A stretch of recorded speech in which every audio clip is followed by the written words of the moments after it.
గారి నాయకత్వం కాబోయే ఎమ్మెల్యే ఎంఎం కొండయ్య గారి నాయకత్వం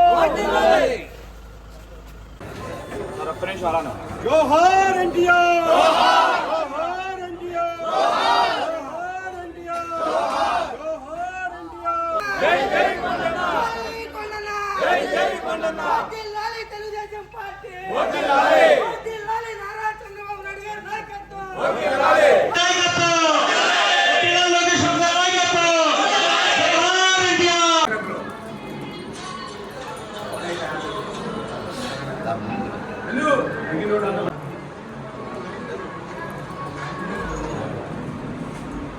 చీరాల భవిష్యత్తుకి నా ద్వారా ఒక పునాది పడుతున్నందుకు నేను చాలా సంతోషపడుతున్నాను.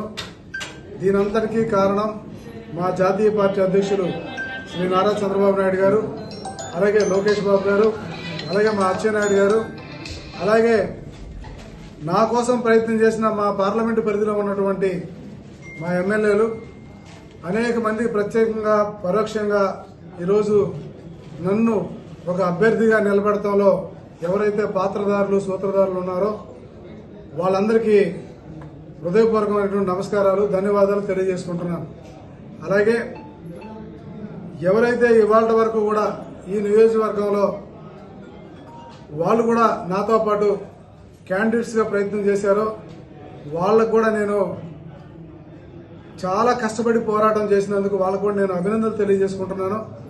అయితే ఇక్కడ కొంతమందికి అవకాశాలు దొరుకుతాయి.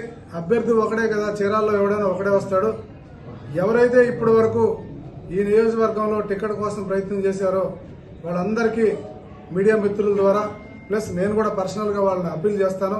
ఖచ్చితంగా తెలుగుదేశం పార్టీ వాళ్ళమై మనందరం అయ్యున్నాం కనుక మనందరం కలిసి తెలుగుదేశం పార్టీని ఇక్కడ నిలబెట్టాలి. పోటీలో అయితే అందరం ఉంటాం, కానీ ఇందులో ఎవరికో ఒకరికి అవకాశం దొరికింది కాబట్టి మీ అందరినీ కూడా మీడియా ద్వారా ప్లస్ నేను పర్సనల్గా నా రిక్వెస్ట్, తెలుగుదేశం పార్టీని గెలిపించాలి. చంద్రబాబు నాయుడిని ముఖ్యమంత్రిని చేయాల్సిన పాత్ర నిజంగా మనందరం తెలుగుదేశం పార్టీ వాళ్ళు అయ్యున్నప్పుడు మనందరం ఆశయం ఇలా ఉండాలని చెప్పేసి కోరుకుంటున్నాను. అలాగే నా ముందు ఈరోజు నేను ఒక అభ్యర్థిగా రావడం జరిగింది, కానీ అనేక సవాలులు నా ముందున్నాయి. వీటన్నిటిని కూడా ఛేదించుకొని ముందుకెళ్లాల్సినటువంటి అవసరం ఉంది. ఖచ్చితంగా నేను ఇక్కడ ఉన్నటువంటి చిన్న చిత్తగా ప్రతి కార్యకర్తని ప్రతి ఒక్క నాయకుడిని కూడా కలుపుకొని ఈ యొక్క ప్రయాణంలో ఈ పోరాటంలో అందరినీ కలుపుకొని తీసుకెళ్తానని చెప్పేసి ఈ సందర్భంగా నేను తెలియజేస్తున్నాను.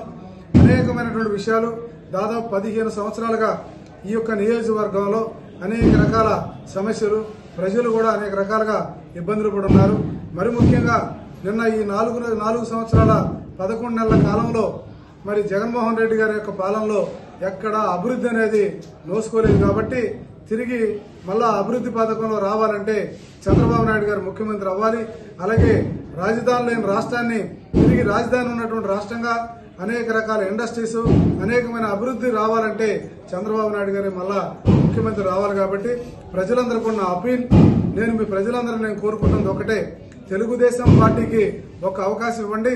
ఖచ్చితంగా మన పక్షాన చంద్రబాబు నాయుడు గారు మేమందరం కూడా నిలబడి ఖచ్చితంగా అభివృద్ధి చేస్తామని చెప్పి ఈ సందర్భంగా తెలియజేసుకుంటున్నాను.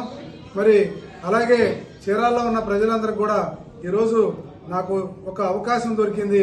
మీరందరూ కూడా పెద్ద మనసుతో మంచి హృదయంతో నాకు సపోర్ట్ చేస్తారని నేను ఆశిస్తున్నాను. మీ అందరికీ మీడియా ద్వారా నమస్కారాలు తెలియజేస్తున్నాను. మరిన్ని వీడియోస్ కోసం ఛానల్ ని సబ్స్క్రైబ్ చేయండి. లేటెస్ట్ అప్డేట్స్ కోసం వాట్సాప్ ఛానల్ ని ఫాలో చేయండి. అండ్ లింక్ డిస్క్రిప్షన్ లో ఉంది.